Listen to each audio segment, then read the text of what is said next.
তৃতীয় স্থান নির্ধারণী ম্যাচ গোল্ডেন বুট নির্ধারণের ক্ষেত্রে কাউন্ট হবে না, নাকি ওই ম্যাচটা কাউন্ট না হলে লিওনেল মেসির গোল্ডেন বুট পাওয়াটা একদম নিশ্চিত হয়ে গেছে? অনেকগুলো পয়েন্ট আলোচনা করব এবং আর্জেন্টিনার শাস্তি নিয়ে যে পয়েন্টটা রয়েছে সেটা definitely very much important point.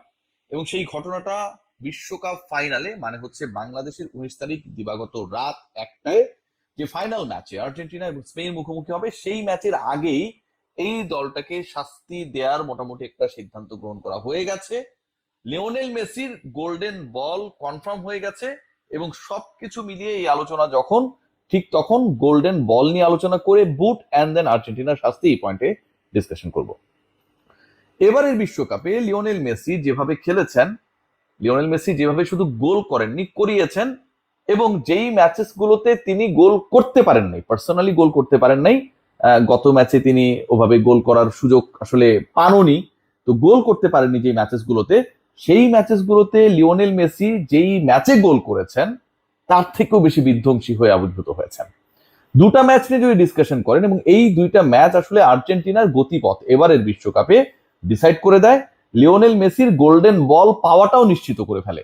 একটু আগে বলে নি, এই খবরটা আপনারা সবাই জানেন যে আসলে গোল্ডেন বল মানে বিশ্বকাপে সেরা ফুটবলারের যে স্বীকৃতি, সেটাও একটা আসলে অস্পর্শনীয় জায়গায় লিওনেল মেসি নিয়ে গেছেন। 2014 এবং 22-এ তিনি গোল্ডেন বল জিতেছেন। ইতিহাসে কোনো ফুটবলার দুবার গোল্ডেন বল এর আগে জিতে নাই।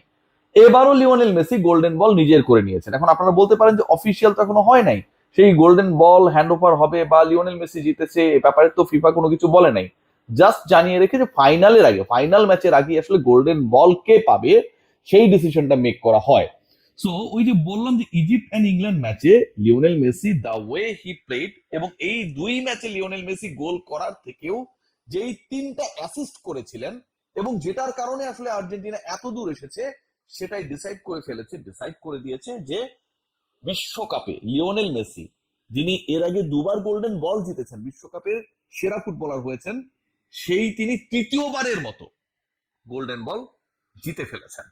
মিশর ম্যাচে আপনারা সবাই জানেন যে 4 মিনিটের ক্যামিও, লিওনেল মেসি প্রথমে অ্যাসিস্ট করলেন, তারপরে গোল করলেন, যেভাবে গোল করিয়েছেন 2-0 পিছিয়ে থাকা দলটা 3-2 জিতে গেল, এবং লিওনেল মেসি প্রমাণ করে দিলেন যে আসলে তিনি কেন লিওনেল মেসি। এখন মিশর নিয়ে অনেক আলোচনা ছিল যে মিশর তুলনামূলকভাবে দুর্বল টিম, র্যাঙ্কিং অনেক পেছনে, এরকম একটা দলের বিপক্ষে লিওনেল মেসি আর্জেন্টিনা যা করেছে সেটা কি আসলে তাকে ওই গোল্ডেন বল পাওয়ার জন্য বা বিশ্বকাপের সেরা ফুটবলার, সর্বকালের সেরা ফুটবলার কাউন্ট করার জন্য যথেষ্ট না। সো ওই স্টেজটা আসলে তৈরি ছিল সবশেষ ম্যাচের জন্য, যেখানটায় ইংল্যান্ডের বিপক্ষে লিওনেল মেসি প্রথম ম্যাচ খেলতে নামলেন। তার পুরো 21 বছরের ক্যারিয়ারে Lionel Messi was unable to play a single international match against England. ওই ম্যাচে লিওনেল মেসি কি করে সবার চোখ ছিল সেখানটায়, কারণ আগের ম্যাচে তো কিলিয়ান এমবাপ্পে কোনো কিছু করতে পারেন নাই। এবারের বিশ্বকাপে যদি কম্পিটিশন দেখেন, হেড টু হেড দেখেন, কে এগিয়ে যাবে এই শ্রেষ্ঠত্বের লড়াইয়ে এবারের বিশ্বকাপে, সেখানটায় লিওনেল মেসি আর এমবাপ্পে যেন একদম পিটাপিটি একটা সিচুয়েশনে ছিল। সো এমবাপ্পে আগের ম্যাচে পারে নাই, খোলস বন্দী ছিলেন, পাসেস ক্রিয়েট করতে পারে নাই, গোল করতে পারে নাই। লিওনেল মেসির জন্য ইংলিশরা এরকম কোনো কিছু একটা জমিয়ে রেখেছে, তাদের গণমাধ্যম, তাদের সাবেক ফুটবলাররা এই ব্যাপারটা মোটামুটি নিশ্চিত করে ফেলেছিল ম্যাচের আগে। লিওনেল মেসি ইংল্যান্ডের বিপক্ষে যা করলেন, right footed pass, accuracy, to the পয়েন্টে বল ড্রপ করালেন, গোল করালেন, এবং তার আগে, মানে আমি সেকেন্ড গোলের কথা বলছি, তার আগে যেভাবে তিনি অসাধারণ একটা এনজোকে দিয়ে গোল করালেন এবং পুরো ডস দিয়ে মনে হচ্ছিল তিনি গোল করতে যাচ্ছেন, পিছিয়ে আসলেন এন্ড দেন ক্রস করলেন।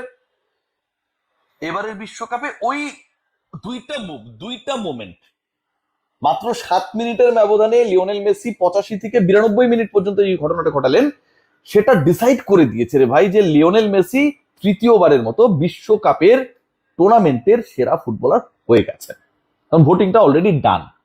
এখন গোল্ডেন বুট নিয়ে যে আলোচনা, আমি শুরুতেই বলছিলাম যে কিলিয়ান এমবাপ্পে যে থার্ড পজিশনের ম্যাচটা হবে, সেই ম্যাচটা আসলে কাউন্টেবল হবে কিনা, সেখানটায় তো ইংল্যান্ড নামবে এবং ফ্রান্স নামবে।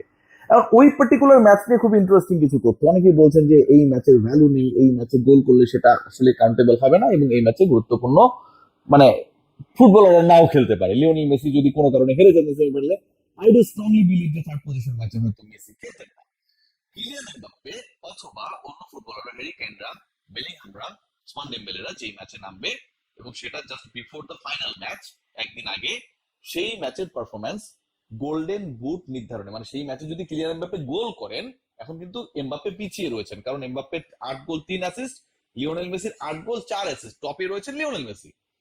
ওই ম্যাচে যদি এমবাপ্পে গোল করেন, তাহলে সেটা গোল্ডেন বুট জয়ের জন্য যে কাউন্টিং অথবা গোল্ডেন বুট জয়ের জন্য যেই প্যারামিটার রয়েছে সেই প্যারামিটারে গ্রহণযোগ্য, সেই প্যারামিটারে এটা বাতিল না।